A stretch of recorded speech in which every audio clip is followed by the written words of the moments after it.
Hər birinizə salam. Bu gün GKS-ə müraciət edərkən sizə hansı sənədlər lazım olacaq, bu barədə ətraflı bir video çəkirəm. GKS, yəni Global Career Scholarship proqramıdır. Bu proqram Koreya hökumətinin xarici tələbələrə təqdim etdiyi tam təqaüdlü təhsil proqramıdır.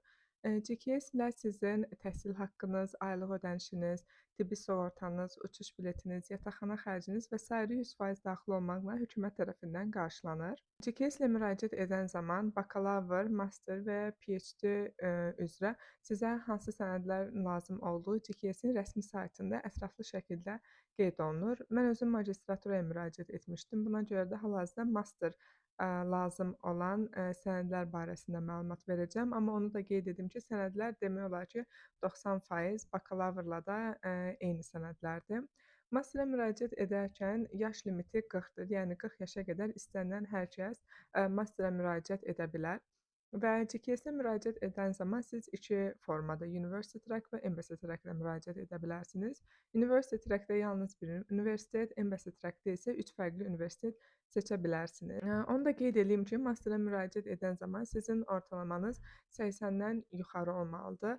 Amma son zamanlarda GKS-ə müraciət edən namizədlərin sayı həddən artıq çoxaldığı üçün və rəqabət olduğu üçün artıq müraciət edənlərin çoxu 85+, hətta 90+ namizədlər olur. Yəni çalışın ortalamanızı indidən çox yüksək tutun. Və indi masterə müraciət edərkən sizə konkret hansı sənədlər lazımdır, bir-bir ətraflı məlumat verəcəm. Siz GKS-in saytına daxil olduğunuz zaman orada bir application checklist çıxır. Yəni bakalavr, master və ya PhD-yə müraciət edən zaman sizə hansı sənədlər lazımdırsa, sənədlərin siyahısı bir-bir orada qeyd olunur. Və ilk gələn sənəd application form olur. Application formda siz öz haqqınızda məlumatlarınızı qeyd edirsiniz. Adınız, soyadınız, yaşadığınız ünvan, hansı universiteti ya da məktəbi bitirmisiniz, GKS-lə hansı universitetə, ixtisasa müraciət edirsiniz, University Track olduğunuz, yoxsa Embassy Track olduğunuz, dil sertifikatlarınız varsa bunların hamısını bir-bir qeyd edirsiniz.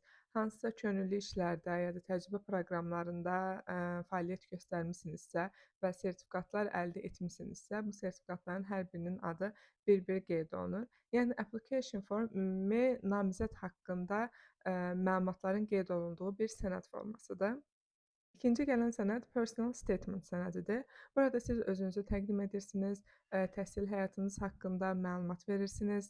Niyə Koreyanı və niyə GKS-i seçdiyinizi, niyə bu ixtisasda təhsil almaq istədiyiniz haqqında ətraflı şəkildə məlumat qeyd edirsiniz. Daha sonra hansısa təcrübələriniz varsa ya da hansısa bacarıqlarınız varsa, bunları ətraflı şəkildə personal statement-də qeyd etməlisiniz. Və ən vacib məqamlardan biri personal statement-in sonunda GKS niyə sizi seçməlidir? Yəni sizi digər namizədlərdən üstün qılan cəhətlər nələrdir? Bunları qeyd edərək personal statement-i tamamlayırsınız. Üçüncü gələn sənəd study plandır. Study plan 3 əsas hissədən ibarət olur. Birinci hissəsində siz language, yəni dil bilişləriniz barəsində olan məlumatları əlavə edirsiniz. İkinci hissədə goal of study. Yəni bu nə deməkdir? Siz əgər masterə müraciət edirsinizsə, 2 il master təhsili alırsınız və goal of study-də 2 hissəyə bölərək öz master təhsiliniz haqqında məlumatı qeyd etməlisiniz. Birinci ilində masterda adətən sadəcə dərslər seçilir və bu barədə məlumatı qeyd edirsiniz. Yəni siz birinci ilinizdə hansı dərsləri seçmək istəyirsiniz, niyə bu fənləri götürmək istəyirsiniz, bunlar haqqında məlumat qeyd etməlisiniz. Daha sonra ikinci ilə keçdikdə artıq hər tələbə öz müdafiə işinə hazırlaşmağa başlayır və siz burada müdafiə işiniz barəsində məlumat qeyd etməlisiniz. Yəni ikinci ilinizdə artıq hansı mövzuda müdafiə işi yazacaqsınız, niyə bu mövzunu seçmisiniz, hansı metodika ilə, hansı formada hazırlaşacaqsınız, nə kimi araşdırmalar edəcəksiniz. Yəni bu formada öz study planınızı qeyd etməlisiniz. Bundan sonra üçüncü hissə, yəni future plan after study, yəni siz təhsil aldıqdan sonra gələcəkdəki planınız nədir? Bu barədə məlumatları qeyd edirsiniz. Əgər siz master təhsili alırsınızsa və PhD təhsilinizə davam etmək istəyirsinizsə, bu barədə məlumat qeyd edirsiniz. Yox, əgər məzun olduqdan sonra Koreyada yaşamaq istəyirsinizsə, hansı şirkətdə işləmək istəyirsiniz, hansı dövlət qurumunda istəyirsiniz, niyə bu şirkətdə, niyə bu sahədə işləmək istəyirsiniz, ya da öz ölkənizə qayıtmaq istəyirsinizsə, bu barədə ətraflı şəkildə öz gələcək planlarınız haqqında məlumatları qeyd etməlisiniz.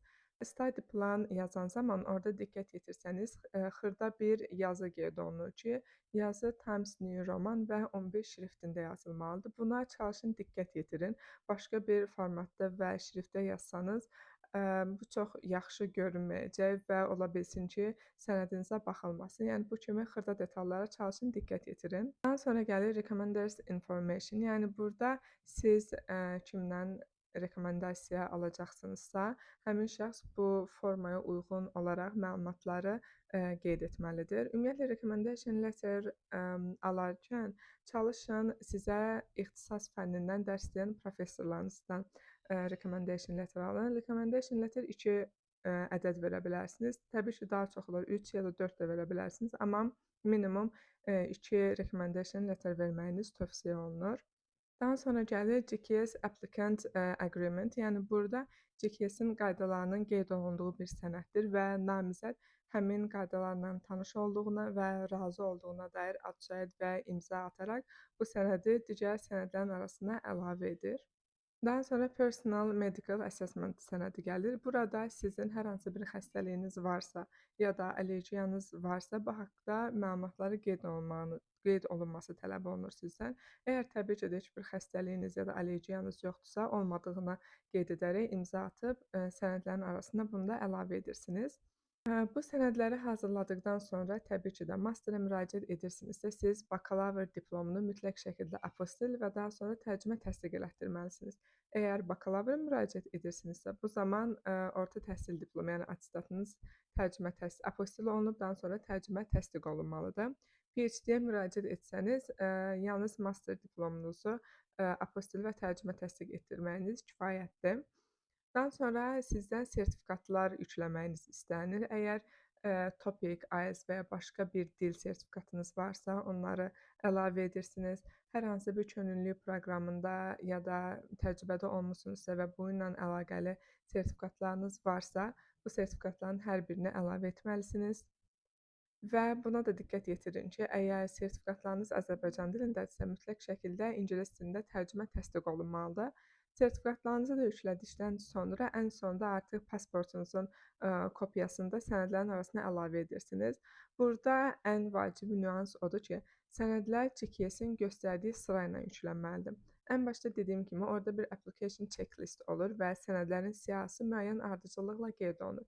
Və siz də həmin o siyahıda sənədlər hansı ardıcıllıqla qeyd olunubsa, sənədləri təhvil verərkən həmin ardıcıllıqla sənədləri təhvil verməlisiniz və hər sənədin başında siz nömrələməlisiniz və sənədin adını qeyd etməlisiniz. Yəni, birinci application form, ən üstə onu qoyursunuz. İkinci, hansı sənəd gəlirsə o, üçüncü, dördüncü, yəni bu sıra ilə, məsələn, 30 sənəd hazırlamısınızsa, 1-dən 30-a qədər nömrələyib başında sənədin adını qeyd etməlisiniz. Və sənədləri yüklədikdən sonra artıq NIID sənədlərinizi yoxlayır və GKS-in tələblərini qarşılayırsınızsa, artıq digər mərhələ, yəni müsahibə mərhələsinə keçid edirsiniz. Müsahibə mərhələsində əgər Embassy Track-nə müraciət etmisinizsə, bu zaman siz səfirliyə gedib orada müsahibə alırlar sizdən. Amma University Track-ə müraciət edirsinizsə, onlayn formada universitet professorlarınız tərəfindən müsahibəyə götürülürsünüz. Və müsahibə mərhələsində uğurla keçdikdən sonra artıq viza mərhələsi başlayır və bütün sənədlər tamamlandıqdan sonra artıq avqust ayında sizin vizanız çıxır və avqustun sonları artıq Koreyada olursunuz. GKS-ə müraciət edən zaman ən əsas məsələlərdən biri sənəd toplamağa çalışın tez başlayın. Çünki çox uzun və yorucu bir prosesdir. Nə qədər tez başlasanız sizin üçün o qədər rahat olacaq və digər bir məsləhətim dil biliklərinizi artırın. Yəni TOPIK və IELTS ya da TOEFL-ın olmasına çalışın diqqət yetirin. Təbii ki də əlavə dil sertifikatlarının olması da sizin üçün bir üstünlükdür. Digər bir məsələ, çalışın ixtisasınızla bağlı sertifikatlar əldə edin. Çünki sertifikatların çox olması, dil biliyinizin yaxşı olması və sənədlərin düzgün formada hazırlanması, bunların hər biri sizin qəbul şansınızı artırır və müsahibə mərhələsində də özünüzü həqiqətən çox yaxşı göstərirsinizsə, özgüvənli hiss elətdirirsinizsə qarşı tərəfə və suallara tam axıcı, rahat şəkildə cavab verirsinizsə, qəbul olmaq şansınız bir o qədər yüksək olur. Ümid edirəm bu video sizin üçün, faydalı olar və YouTube kanalıma abunə olmağı və kommentlərdə bir sonrakı videonun hansı mövzuda olmasını istəyirsinizsə qeyd etməyi unutmayın. Hər birinizə təşəkkürlər.